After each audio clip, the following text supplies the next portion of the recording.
Assalamualaikum warahmatullahi wabarakatuh. Saya dan rekan saya akan menceritakan Perang Pattimura di Maluku. Pertama, tokoh-tokoh Perang Pattimura adalah Thomas Matulesi, Martha Christina Tiahahu, Anthony Rebok, Philips Latumahina, Lucas Selano, Arong Lispalai, Melchior Kesaulia, Sarasa Sanaki, Said Parintah, dan Paulus Tiahahu. Kita akan masuk ke ceritanya. Latar belakang Perang Pattimura mulai dari pelaksanaan ekspedisi Hongi yang sangat menyebalkan karena adanya monopoli perdagangan rempah dan larangan memanen cengkih di Maluku, merugikan masyarakat. Ditambah VOC juga mulai melakukan korupsi. Apalagi kepala presiden di Maluku yaitu Van den Broek sempat memesan dibuatkan beberapa kapal dagang kepada pengrajin di Pulau Saparua. Dia bayarnya malah kurang, terlambat pula. Pemerintah kolonial juga gagal dalam membendung keresahan masyarakat Maluku dalam menggunakan uang kertas. Saat itu uang logam yang masih digunakan masyarakat Maluku perlahan-lahan habis dari peredaran. Masyarakat pun kesulitan dalam mendapatkan alat tukar uang. Rakyat juga dibebankan pajak yang sangat tinggi.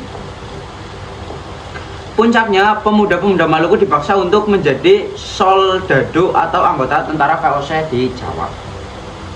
Mereka diangkat secara paksa dengan dalih sebagai anggota milisi.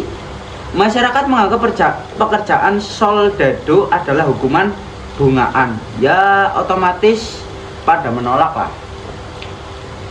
Keresahan ini dibaca oleh Thomas Matulesi atau dikenal sebagai Pattimura yang kemudian diangkat menjadi seorang kapitan. Pattimura adalah seorang mantan sersan militer Inggris di Ambon. Tentunya ia menggunakan pengalaman dalam strategi militer untuk dapat memimpin serangan ke pos-pos Belanda. Lalu, apa yang kemudian dilakukan oleh Pattimura dan masyarakat Maluku dalam melawan penyimpangan yang dilakukan oleh pemerintah kolonial Hindia Belanda? Seperti yang kita bahas sebelumnya ya guys, ketidakadilan dan kesewenang-wenangan yang terus-menerus ini akhirnya memicu kemarahan rakyat Maluku. Di tengah penderitaan dan ketidakadilan yang dialami, semangat perlawanan mulai tumbuh di dalam masyarakat. Saat itu, masyarakat Maluku mengadakan pertempuran rahasia demi membahas keresahan yang mereka alami. Pattimura yang sepakat diangkat sebagai pemimpin melakukan musyawarah dengan beberapa tokoh penting yang berasal dari Pulau Haruku, Nusa Laut, Seram, dan Pulau Saparua. Pulau Saparua ini merupakan pulau asal Pattimura ya guys. Pattimura yang diadakan pada tanggal 14 Mei 1817 ini diputuskan agar pasukan Pattimura menyerang Van den Broek di benteng pertahanannya di Saparua, yaitu di benteng Dorstad.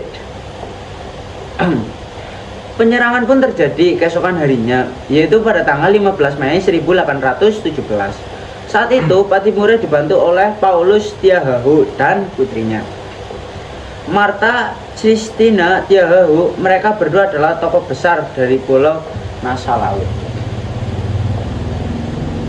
Setelah 2 hari mengepung benteng Dorstad, pasukan Pattimura mulai melancarkan serangan. Dalam penyerangan ini, pasukan Pattimura berhasil menewaskan Van den Broek. Kekalahan Van den Broek membuat Gubernur Maluku Van Middelkoop berencana mengirim serangan balasan yang akan dipimpin oleh Mayor Badges. Pattimura yang sudah mendengarkan kabar tersebut mempersiapkan penyerangan dengan menaruh ranjau-ranjau di bibir pantai Saparua. Pada tanggal 25 Mei 1817, Mayor Badges beserta pasukannya tewas di tangan pasukan Pattimura. Setelah 2 kali berhasil dikalahkan Pattimura, Belanda sempat menawarkan perundingan damai kepada Pattimura. Tapi Pattimura sangat teguh dan menolak penawaran tersebut. Akhirnya Belanda kembali berniat menyerang Pattimura dengan mengirimkan Oversteeg-Groot. Pattimura lagi-lagi menerapkan strategi perang. Ia menggosongkan benteng Dordtstedt dan bersembunyi di hutan sampai pasukan Gort tiba di Saparua. Gort yang kemudian tiba di benteng Dordtstedt kebingungan karena dengan mudah menguasai benteng.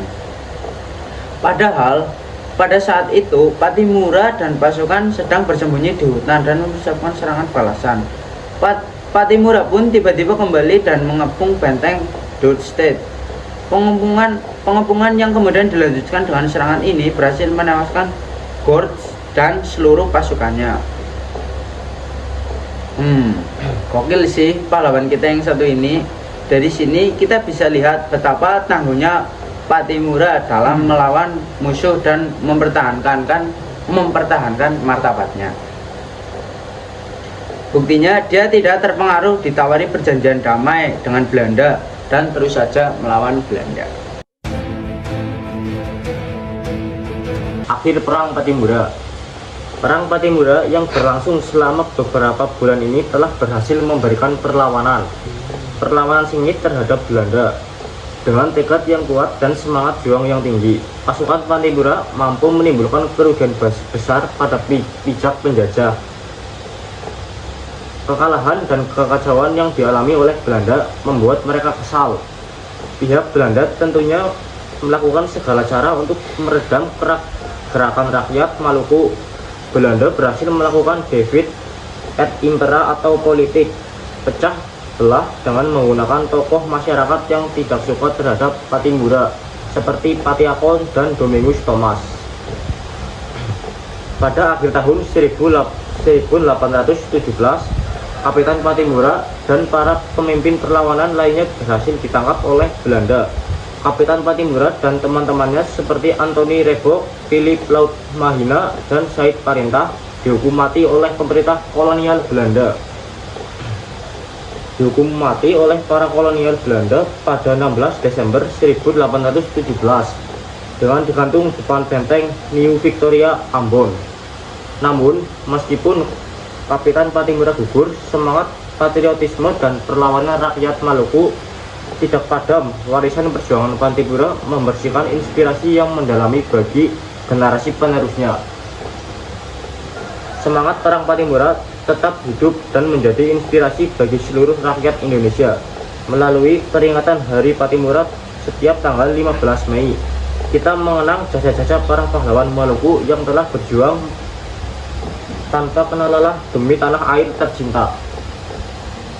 Dengan demikian, Perang Pattimura tidak hanya tercatat sebagai sejarah perlawanan di Maluku, tetapi juga menjadi bagian integral dari sejarah perjuangan kemerdekaan Indonesia. Kapitan Pattimura, meskipun gugur, tetap hidup dalam semangat juang rakyat Indonesia yang tak pernah padam. Warisan perjuangannya mengingatkan kita akan pentingnya persatuan dan keberanian dalam menghadapi segala untuk penindasan demi kemerdekaan dan kedaulatan bangsa. Mungkin itu saja yang dapat saya sampaikan bersama rekan saya, cerita Perang Pattimura. Nah, pelajaran yang dapat kita ambil dari cerita ini, mungkin kita tidak boleh pantang menyerah dan selalu yakin dengan diri kita sendiri. Dan ya mungkin itu saja dari saya dan kelompok saya. Kurang lebihnya saya mohon maaf, saya pamit undur diri. Wassalamualaikum warahmatullahi wabarakatuh.